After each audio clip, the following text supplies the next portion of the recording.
Très souvent, tu seras amené à pentester des sites web, et la plupart des sites web tournent sur WordPress. Donc, par exemple, si tu vas sur la VM de Wasp, la VM vulnérable de Wasp qui te présentait un tas d'applications à pentester, là, si tu vas par exemple sur WordPress, tu vas voir que la VM contient un WordPress, et lorsque tu vas pentester du WordPress, il y a de fortes chances que ce WordPress soit outdated, donc c'est-à-dire que la version de WordPress n'est pas à jour, ou certains de ces plugins ne sont pas à jour. Donc le plus simple pour pentester un site web WordPress, c'est de lancer des scans, donc notamment WP Scan qui est déjà présent sur Kali Linux.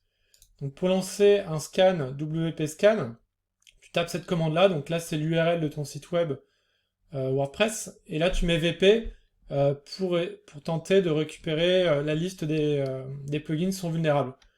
Donc on va lancer ce test-là.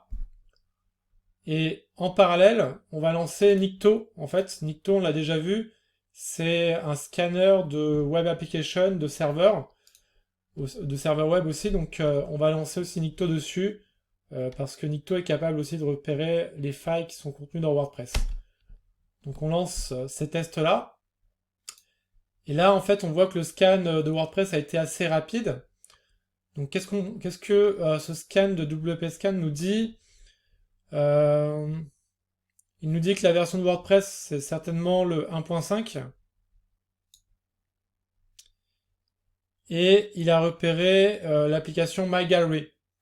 Donc il ne peut pas vraiment te dire ce plugin de quelle version il est, mais ce que tu vas faire en fait, c'est aller dans ExploitDB.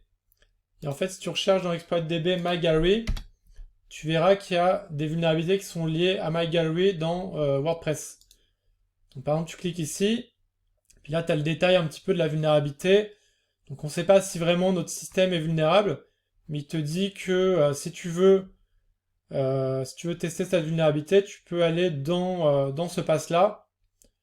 Et en fait, comme il s'agit d'une vulnérabilité de Remote File Inclusion, ça veut dire que, en fait, là, tu vas pouvoir mettre un document texte, et c'est ce document texte-là qui sera interprété par le web server.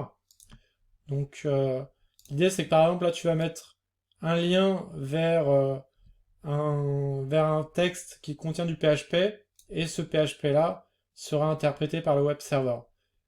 On va voir ce que Nikto nous dit. Donc, Nikto, il a fait quelques scans. Donc, il voit qu'il y a certaines versions de Python, de Perl, qui sont présentes sur le serveur qui héberge WordPress. Et là, donc, il te dit que, justement, il te dit, par exemple, là, qu'il y a une vulnérabilité.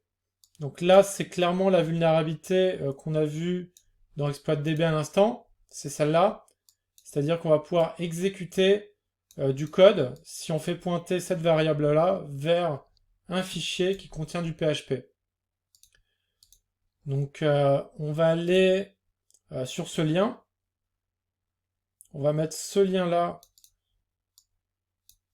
dans l'application WordPress.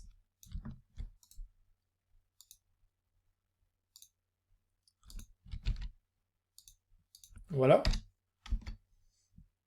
Et en fait, on voit que ça nous donne quelques informations, Nikto, tout ça, PHP info. Et en fait, tu t'aperçois que si tu vas sur ce site-là, en fait, comme je t'ai dit, ce site-là contient du code PHP. Et en fait, c'est clairement ce code PHP qui a été exécuté par la vulnérabilité qu'il y a dans MyGallery. Donc l'idée, c'est que dans ce code, au lieu de mettre du PHP, on pourrait mettre par exemple une backdoor. Donc ça serait un code qui irait télécharger un virus, qui l'installerait et qui pourrait nous donner le contrôle à distance de l'ordinateur. Donc quand tu as des sites WordPress à tester, c'est vraiment quelque chose d'automatique. Il faut lancer un petit WP Scan et un petit Nikto, et ça te donnera éventuellement des listes de plugins qui sont vulnérables. Et en lisant bien tout ce qui a été remonté par le scan, tu vas être en mesure de trouver des vulnérabilités que tu vas peut-être pouvoir exploiter. Donc voilà, ça c'était le scan d'un site web sous WordPress. Et c'est un peu la même chose. Pareil, si tu as un site internet qui tourne sur Joomla ou sur Drupal, tu pourras lancer un petit Nikto ou rechercher des outils qui sont spécialisés pour scanner les CMS que tu veux. C'est beaucoup plus rapide finalement de regarder s'il y a un plugin qui est vulnérable que d'essayer de scanner tout le site web en tentant des injections SQL, des injections XSS, des injections de Remote File Inclusion.